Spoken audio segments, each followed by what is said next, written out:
maybe like reporting in progress. We usually do that at the 7 o'clock. Yeah, there we go. Oh, that's right. Yeah. Okay. We can do a roll call, Okay, roll call. Councilmember Crompton, Here. Emerald Baker, here. Catherine. He will join on Zoom as soon as he can. Oh, Here, yeah. Oh, good. ah, I called in. Okay, yay, thank you. Keller, Here. Miller, Here. Mayor Fowler. Here.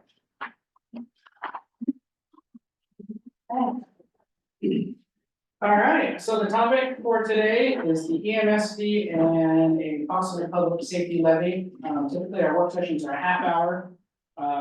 Given the importance of this topic and the discussion that would ensue, I thought an hour would give us enough time to really jump into it. And we'll take a full hour, but I felt a half hour wasn't enough. So I'll read my synopsis really quick, and then Chief Logan will add me his notes, and then we will go into the discussion. So as I have worked with department heads in the budget committee in preparing the last two city budgets, it is clear the city is in need of additional revenue to maintain and expand services to the residents of Cascade Locks. This is most evident in the fire and EMS fund, where over 60% of their budget is subsidized by the city's general fund.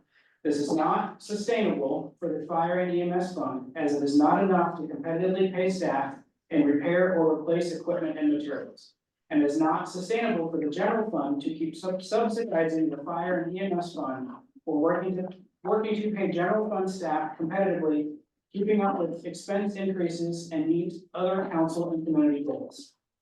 Myself and Chief Logan began researching an operational levy for the fire and EMS department this winter to go to a vote in November 2024.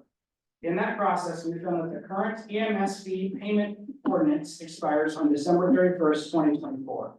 That revelation put a halt to the operational levy research and preparation process. Funds for the operational levy, if passed either in November 2024 or May 2025, would not be received until the 2025-2026 budget year, more specifically October and November of 2025. This would result in a 10 to 11 month gap between the expiration of the EMS fee and receiving the operational levy tax. The EMS fee needs to be put to a vote and renewed on the November 2024 ballot for the fire and EMS department to operate. The next issue is the timing. Putting the EMS fee and operational levy on the November 2024 ballot, along with the charter update and the county's public safety levy, would not be a wise choice, as the city would be asking to raise taxes or raise fees and taxes twice on the same ballot. While the county is also asking for a tax increase, and the city is working to update a charter that, in public perception, gives the council more authority to implement and change fees. Putting the operational levy on the May 2025 ballot would create a very short timeline to adjust the budget or properly reapproach the full functions of the fire and EMS operations if the levy does not pass before the June 30th deadline to adopt a budget. We are proposing to put the EMS fee renewal on the November 2024 ballot while requesting a modest to moderate increase. The fire and EMS operational levy will go on the November 2025 ballot. This will give city staff a year to prepare the levy for submission to the county in August 2025 and 3 to 4 months for campaigning before the vote. City staff will use the year to ensure we find correct ask that properly funds the fire and EMS fund, but is also palatable to the residents of Cascade Locks. Rough estimates indicate the ask is $300,000 per year, or nearly doubling of property tax. That number may change upon a deeper review. Part of the research will be looking at other revenue sources for the general fund as well, including administrative overhead fees, internal payments from utilities, and increasing other fees and charges. The thought at this point is that the levy will also replace the EMS fee for account holders within city limits. Those who have utility accounts, live inside our ambulance service area, but live outside city limits, will still pay the EMS fee. However, in this scenario, if the levy does not pass, the city would be forced to cut emergency medical services. A reminder that the city is not required to provide emergency medical services. We are required to provide fire services. The prep work, presentation, and passage or failure of the levy will have significant implications on the future operations of the city and the services available to the residents. We want to ensure we provide the best possible information before the vote. Myself and Chief Logan would like to create a work group to research and develop the operational levy ask and structure. We want to include the two of us, one council member, one member of the fire department, and one citizen at large. Myself and Chief Logan have already reached out to surrounding cities, departments, and districts who have passed levies to learn from them. Attached to this report are the current and proposed EMS fee increases for the November 2024 ballot. Regardless of the amount selected by council and approved by residents, it will become a contingency fund for the 2024-2025 budget. No specific formula was used to select the numbers. It is obvious that large businesses such as the Best Western, Thunder Island Brewing, and Snyder Construction paying only $1 more per month is not sufficient. A typical household is 3 to 4 people, whereas a business may have dozens or hundreds depending on the type of business. Also dependent on the type of business is the likelihood of injury requiring emergency medical services. Finally, like everything else, the cost to provide emergency medical services has gone up and revenue sources need to match. We are asking for consensus from council to move forward with one of the 3 options proposed to increase the EMS fee and a timeline to develop and put to a vote an operational levy for the fire and EMS department. Chief Logan, anything to add? This has been a whirlwind of trying to crunch numbers to get there. We were, I don't know, probably halfway through the levy research. When we found out that the EMS fees needed to be voted on again this year. And so we kind of switched our focus to those. Those are a little bit more palatable to the community members because they already have them. And then looking at some increases to them to help cover those additional costs that have gone up over the last few years. I think it was 2000, remember what year the EMS fees went in? So they originally started in 2014 and were renewed in 2019. And they didn't change. Yes, they stayed the same. So there hasn't been an increase since their inception in 2014. And looking at increases, I want to keep them as low as possible, but also provide us with funding to do what we need to do. None of these proposals are the one solution that's going to fix our money issue. But it is a step in the right direction. Looking at the proposal, you'll notice that there's a big difference between a residential rate and a business rate. Trying to keep it as low as possible for the residents was my goal. Not only to help those folks, but I also pay utilities here, and I don't like increases as much as the next person. But we as a group need to figure out how we can better fund the city as a whole, and not just my department. So none of this was, at least for me, taken lightly and asking residents for money. Even the levy, when we get that far, that's why I would like that group to come together that has a resident on it that's not affiliated with the fire department or the city in any way. That way we can bounce ideas off of each other and come up with what works the best for everybody. Do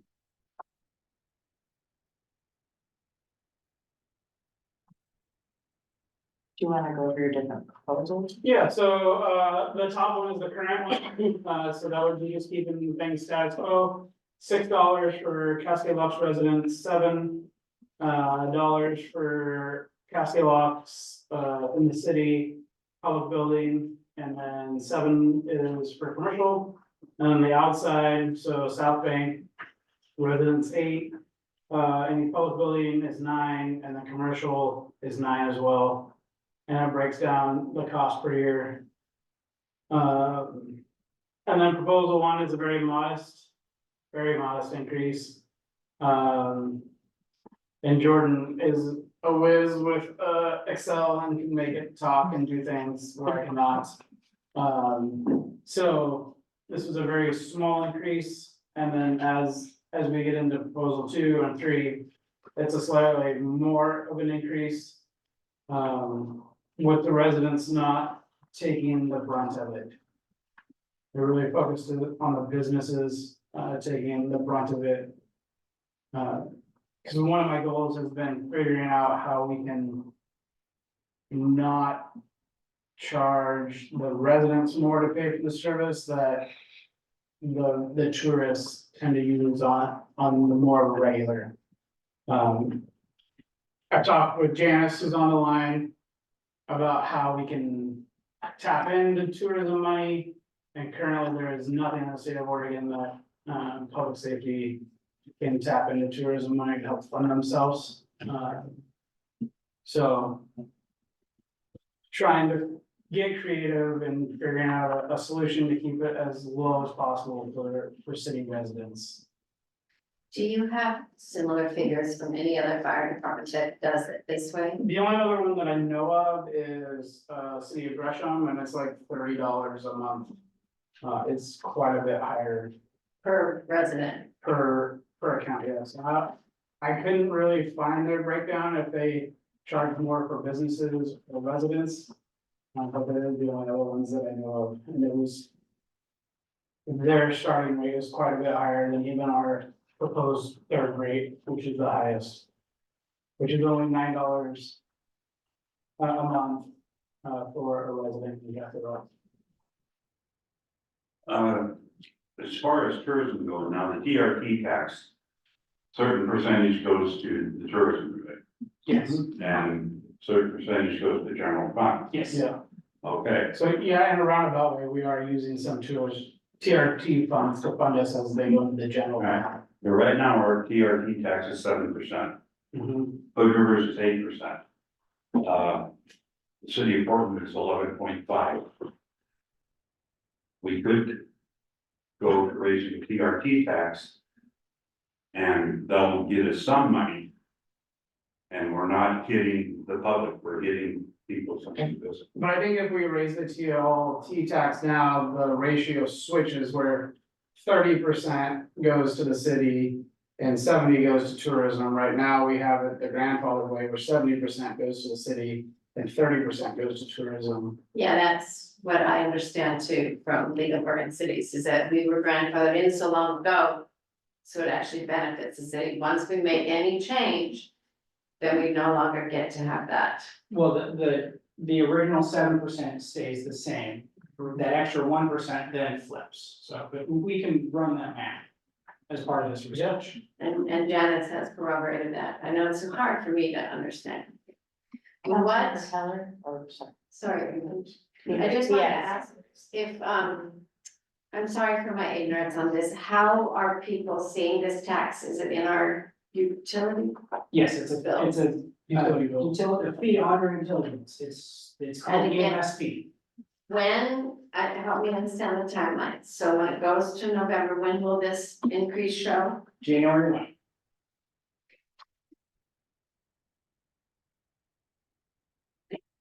I don't think that it would show up until the February bill, because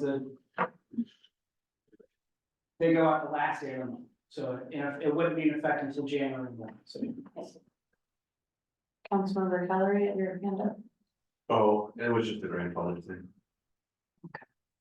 but you.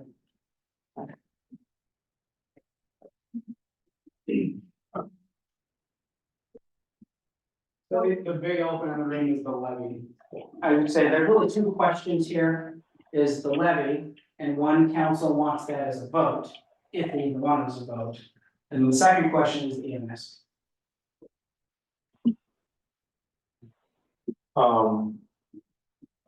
Do we have past data on how much, like, percentage wise people turn out to vote? I just, I hate to miss a general year election with levy. Just because, like, I know we're not gonna make it this year, but like, it feels like. I'd hate to do all the work and effort into. Doing a off year,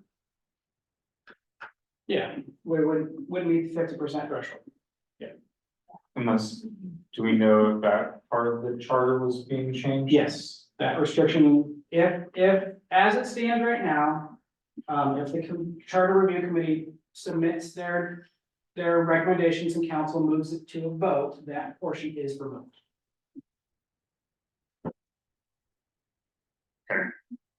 Councilmember Miller, maybe you would know, but I can't remember, I don't ever have seen a 50% turnout in the last 6 years that I'm aware of. Do you know, Councilman? In this year, presidential elections get the highest turnout, Mhm. so this would be the year to go for it. After that, you're below 50%. Mhm. Yeah, because I just saw the last primary for the county was 40 something, 8%, and that was with that huge. Parks. Levy on it, and only 48% voted, so it's like, okay. Councilmember Kelly? I guess. The question is yes levy or no levy? Is that the first question that we're answering? Essentially, yes, if council wants to keep operating the emergency medical services out of the city's fire department, then yes, there really is no way around it. I mean, I don't like saying it, but that's it. At least from where I'm sitting.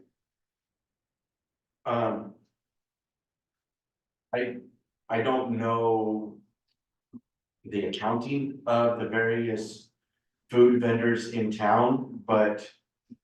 I would hope that we could probably, I would hope that they would engage in a conversation to look at a prepared food tax.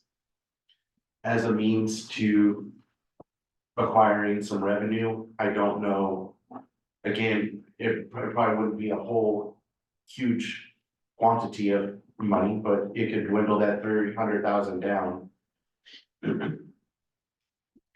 Councilmember Baker? So we have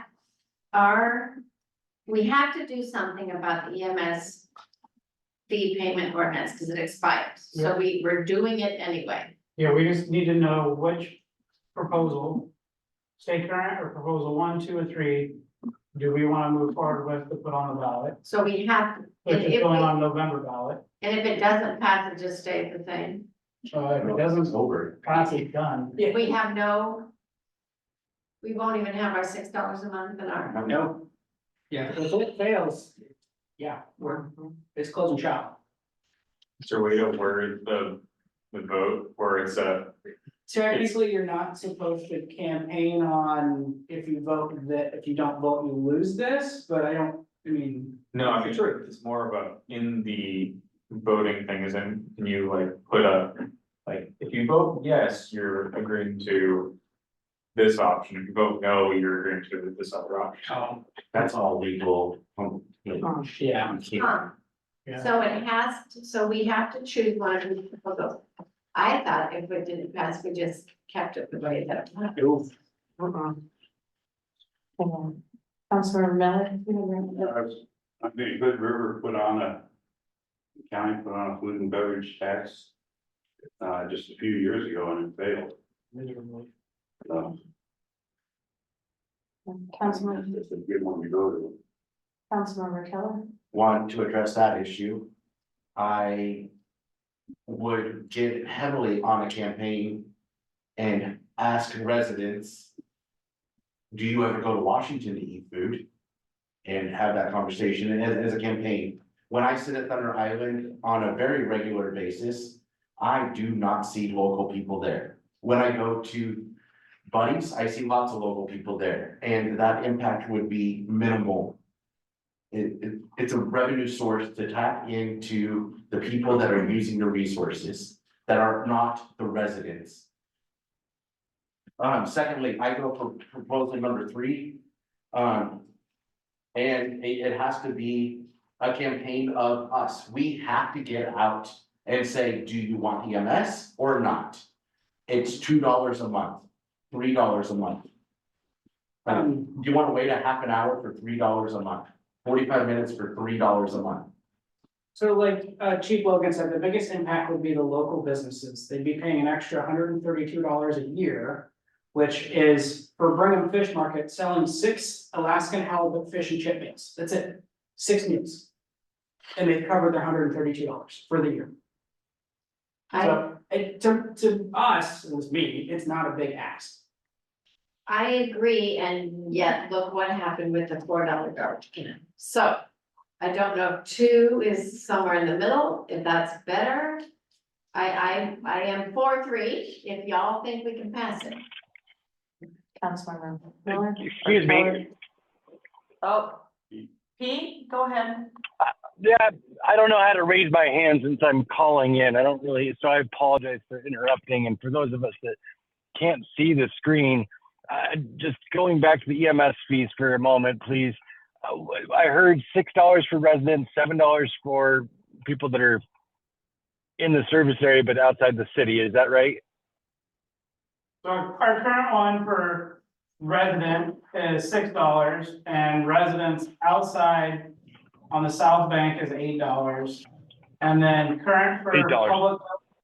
Yep, current for public building and commercial within the city limits is $7. And then it's $9 for South Bank. So to me, the difference between my residents and what any of the local businesses in town do, should be a little higher for a local business. And what's the proposed rate for local businesses? So the proposal number 3 that they were talking about, $9 for residents, $14 for public buildings, so that'd be city hall, fire station, port buildings, and then $18 for commercial within the city. And then South Bank or outside of our service area, $11 per month for residents, $16 for public building, and $22 for commercial. But so based on that proposal, then Bear Mountain would be paying the same amount as Brigham Market, and that'd be also the same as Thunder Island. So it has really, it's about the classification of the structure, whether it's business, commercial, or if it's in the city or outside the city. But there's no adjustment for based on assessed value or square footage. Correct. Correct. I had thought about that, but that would be more of a firefighter-based fee, and this is EMS fee. We could look at it based on an occupational hazard. I mean, you're probably more likely to get hurt at Bear Mountain than you are at Best Western, but that's a lot of research for the city to do. That's a lot of. Yeah, no, it needs to be a simple thing to execute, but yeah, that's what I'm looking at is the Best Western from a fire protection standpoint. Seems like it'd be a much, it's a much more costly structure to replace. It's going to be a much bigger fire to try to fight. Bear Mountain, same deal. Brigham Market, it's not that much more than a house. So that was one of my questions, was just how do we, I guess, assess the people. Bear Mountain's also top line revenue is probably much higher than Brigham Market, right? Same thing with Best Western. So I feel like there should be some sort of taking that into account.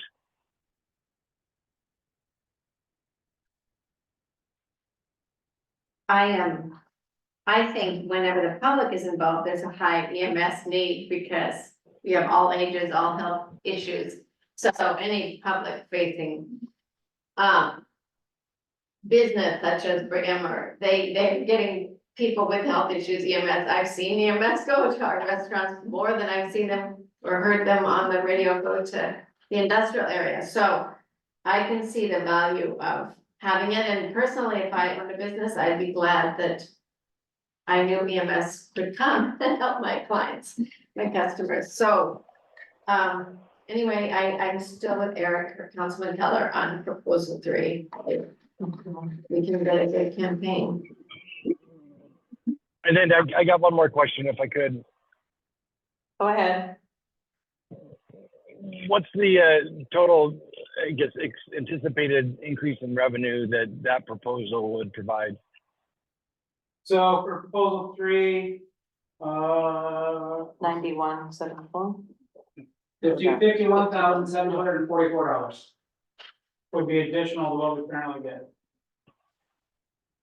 Is that 51,000 and change? Yeah. Yeah.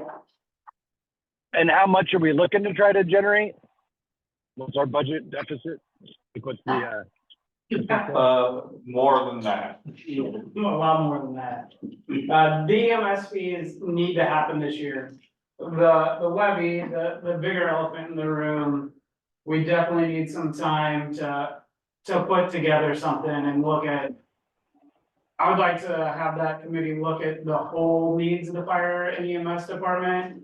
And then once we have a whole needs list and what we need to do, start prioritizing them into stuff that needs to happen right now, that can't wait. The biggest one, is staff pay. We're losing a paramedic, this month. That job has been posted for almost 2 weeks and we've had 0 applicants.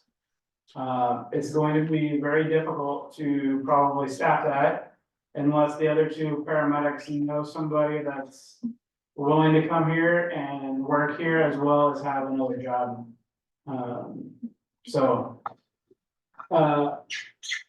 And like I was talking to one of my volunteers this afternoon before this, just about staff pay. I was like, we're not even in the ballpark. I mean, I'm a baseball guy, so the ballpark reference is easy for me to spit out. But we're standing outside scalping tickets right now. We're not even sitting in the right field nosebleeds. I don't see myself asking for, Diamond Club right behind home plate pay for here. But we should be at least in the ballpark that we're semi-competitive with our neighboring agencies to get people to come in and work here and want to stay here long-term. Pete knows that at the mountain, I fought retention quite a bit, and it was all due to pay. They could stay in town and work security for twice what I was paying. And I was constantly training, and that just drains on a person that's constantly have somebody in training, and the continuity of operation isn't that great. And I'd like to get to a point where we have long-term paramedics that want to stay, and we can really build something great here and be able to do more than we currently are.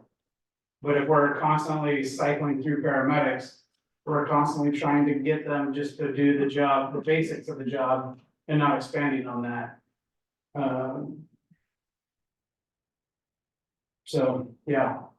The bigger elephant is definitely the levy and getting that committee together and having that input from a resident and from a member of a volunteer on the department and then a council person and Jordan and I, and looking at all that stuff. Is gonna be super helpful.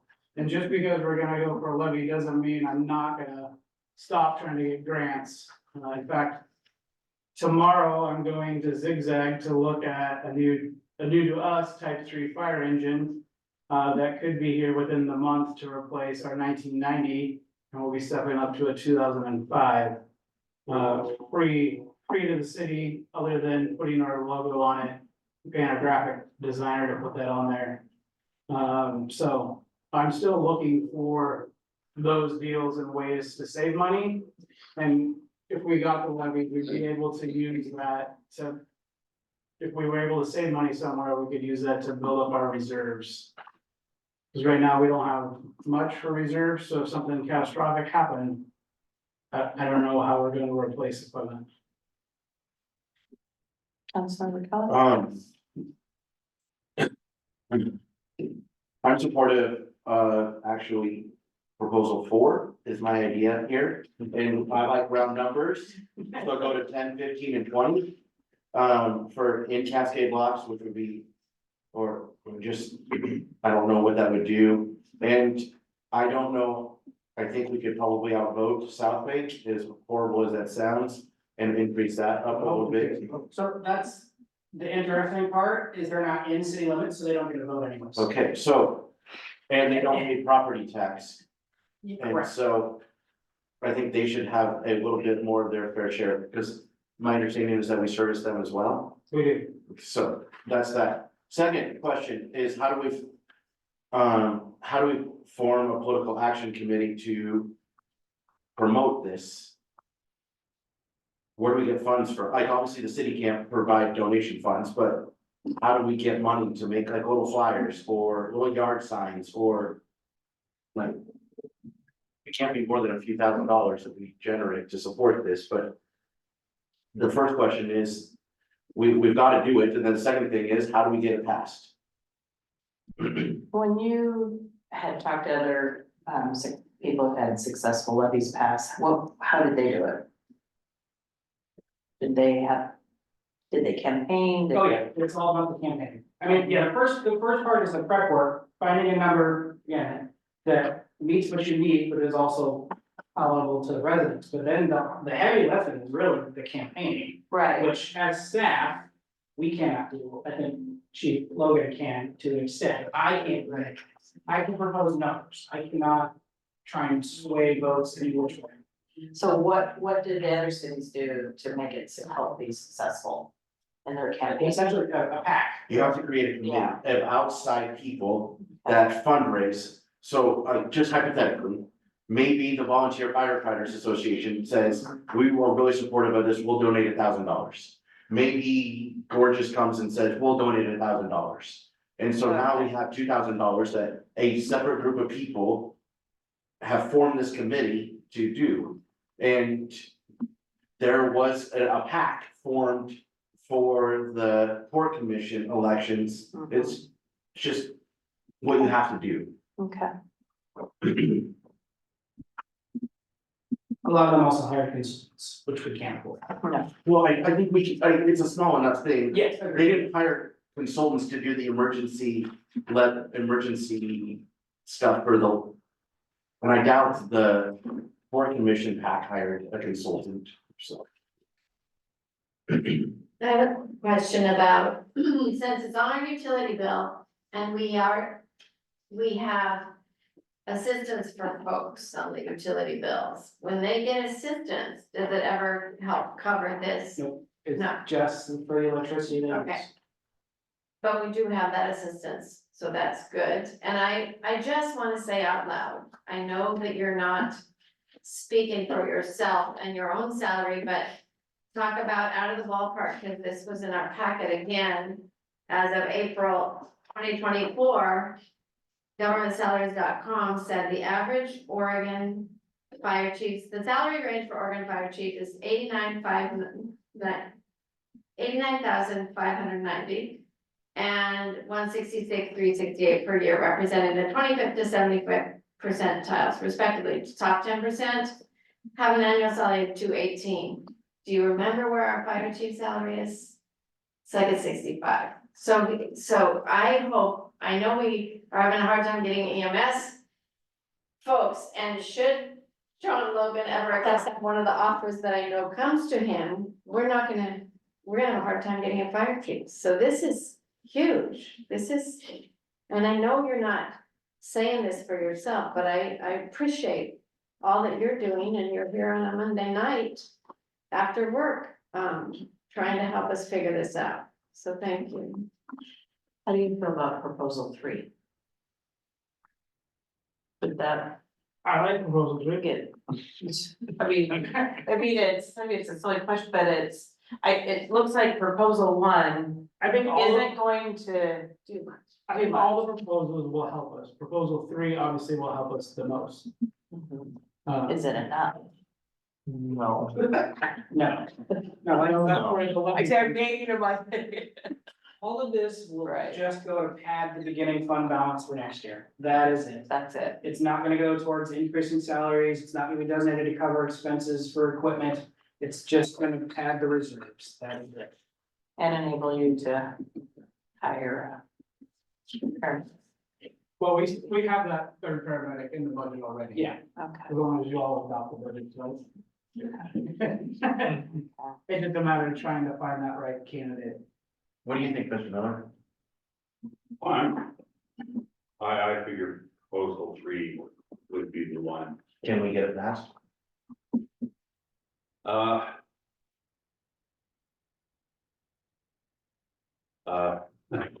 That's really questionable. No, I mean, I asked because you represent a demographic it gets underrepresented in this room, and That's what I said. Yeah. It's really questionable. what are their, like, what would be an argument that they're gonna struggle with? Well, if that charter is on there, review. They're gonna argue, you're gonna be wanting the taxes on everything else, so we're not gonna give you this.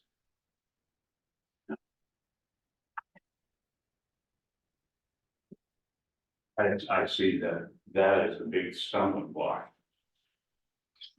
If you put this by itself, yeah.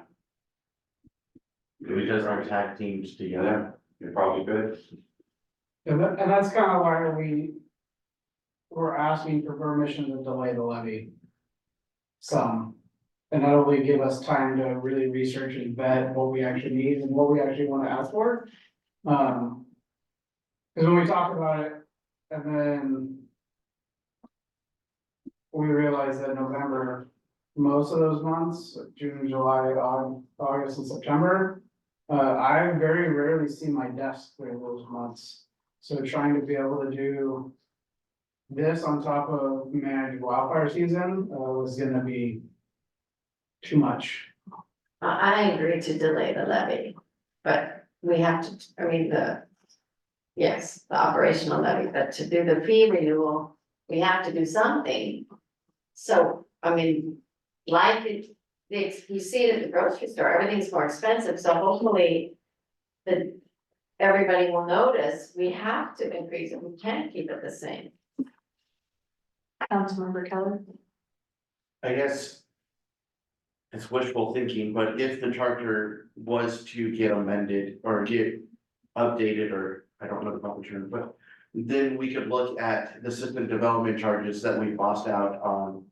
I don't know, Jordan, you said somewhere around $300,000 of reasonable fees. I agree with you, Mr. Miller. I will not vote for a tax increase, but the property development gentleman that is building 45 houses should be paying their fair share of system development charges. That's what I want to be. I agree. That's where I'm at. I do not want taxes. I'm with you. Stuff that's gonna affect residents, I don't wanna touch. and any tax still has to go to vote. Yeah, I mean, yes, but like fees, Yeah. like. I feel like this is a minimal fee and this is for something that I value and I care about. I don't want to. I don't wanna willy-nilly throw out a yard maintenance fee, like, I mean. I wanna update the stuff that doesn't impact residents. And then see where we come out to adjust a levy.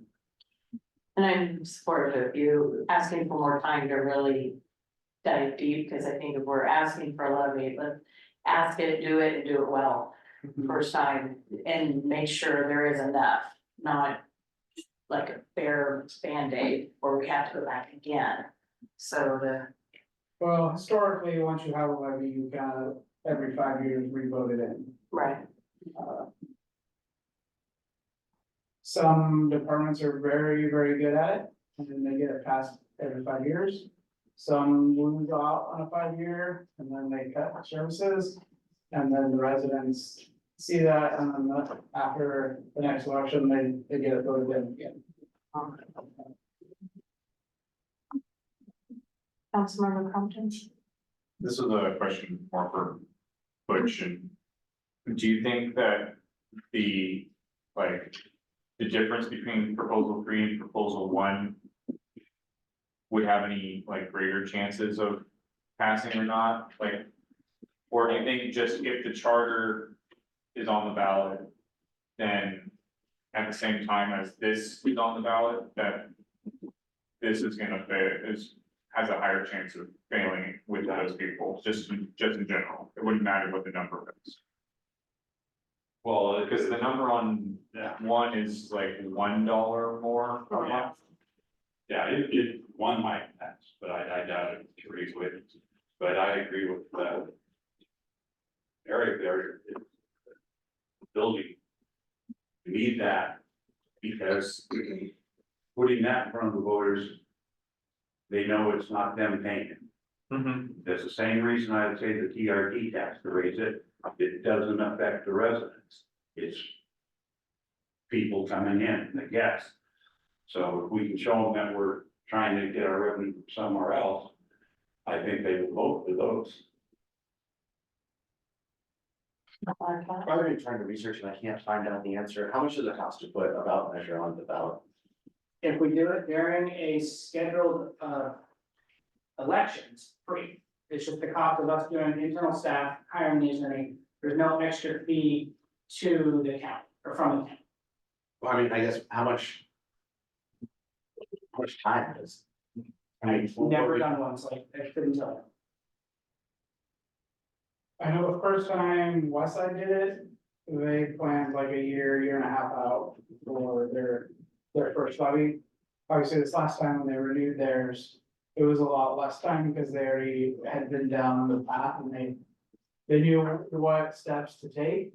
And so it was probably 8 months, to get ready for that. This last one they just did. I guess I asked in terms of each ballot measure takes time, and the argument I hear is put it on the ballot, let the citizens decide. And that costs an exorbitant amount of money and time just to put one on there. And so if we do this every election or whatever, that's what that's what I'm trying to get at. We can't do it today, I'm sorry. So it sounds like proposal 1, 3. Axel, I think 3. Councilmember Miller, 3. Pete, Can't see. So I don't, it's like one's a lot. Pete, can you hear me okay? Can you? I can hear you. Can you hear me? Yeah, so proposal 1 basically increases the fees for citizens $1. Public would be $3, commercial would be $7 increase. Proposal 2 would be another $2 increase a month for citizens. And then we'd go from $7 to $12 on public, $7 to $16, so a $9 increase there a month for commercial. And then proposal 3, what seems to be consensus is residents, it would go from 6 to 9, so that's a $3 increase. And then public would go from 7 to 14, that's a $7 increase. And then commercial would go to 18, and that would be $11 a month increase. And so it seems to be consensus on 3. Do you have any thoughts on that? No, but I'll go with, I think 3 sounds like the best option. I guess my thought process is, even 3 isn't really solved the issue, but it gets us a little closer. And I don't want to, I guess, raise our rates, but then have it not really be effective. I guess we really need to be thinking, costs are only going to continue to go up. I feel like 1 and 2 aren't going to be enough. Right, they're not. I don't think so. So would it be safe to say So it's 3? I'm good for 3. My goal is that we're not just meeting the needs of. I think 3 is going to be in a better position for us to do that. That'd be consensus, Yeah, consensus. 3. I do think it is smart to wait to not put the levy on this ballot, but we need to make sure that it is on coming up. This, That's been an even year. well, unless the charter changes. But we should start working on it, like we're going to put it on a ballot in like a year.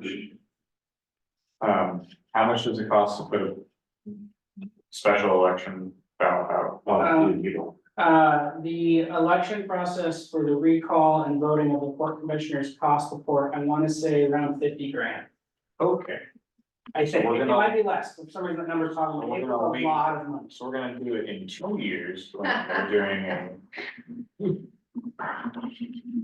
or when there's a. Councilmember Miller. I looked up deadlines for the initiatives and petitions, and they have the first week in July listed down, so the petitions, initiatives are that, I would assume one submitted by the city would be close. Same thing. August 11th, August, what I read was August 6th, but I'll have to double check. I was just trying to take a number. But yeah, either way, if council wanted to put the ballot on the November this year, that's the only thing I'm working on for the next 2 months. I'm not touching anything else.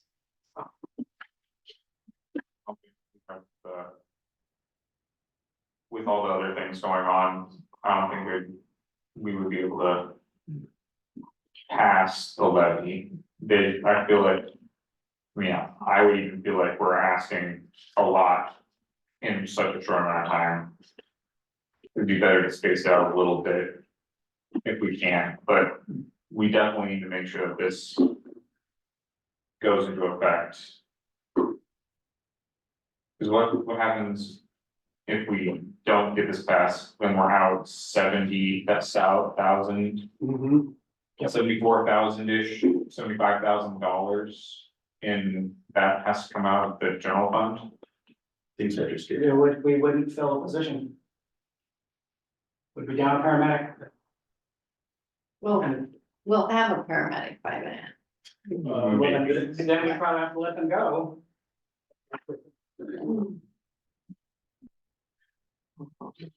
So we need to. Council will have to work on making a pack. Or getting the right people to start a pack to, That's the option there. so we really. No, I know, we have to find people that are interested to make a pack to. Help this along and get other people going, because. If we propose it in a way where it's like, well. You like the services, yes, well then we're gonna have to pay for them, or else they will go away. Cause I can only see like. Not having the 70-something thousand and then. Not getting the levy, if that happens. The EMS part of. Our fire and EMS would. Disappear, Don't want that to happen. no, Yeah. but if you pose it to people that way. I mean, I would rather have. Ambulance service here than not. I would hate to pay. Extra for Stevenson to come here when they have time and opportunity, if not, then it's Hood River or. Even, Right. I think my concern is, yes, no one wants to pay for added services, but in the event of emergency, a heart attack, bleeding, anything like every minute counts. And if we have to wait an extra half hour or more, or more, somebody could bleed, just the ramifications of it I'm not a fan of that, because I know fire is different, but fire, doubles in size every minute? If somebody's having a heart attack or bleeding or any of those, I mean, every minute counts. And so I think it's not an easy thing to say, we could just get it somewhere else, we can, but it just wouldn't get here in time. Right, right, You would be dead on the floor before they got there in a back, Right. and bad situation. Right, A football player for Hood River Valley High School in Aloha had to wait 45 minutes with a severe neck injury for an ambulance.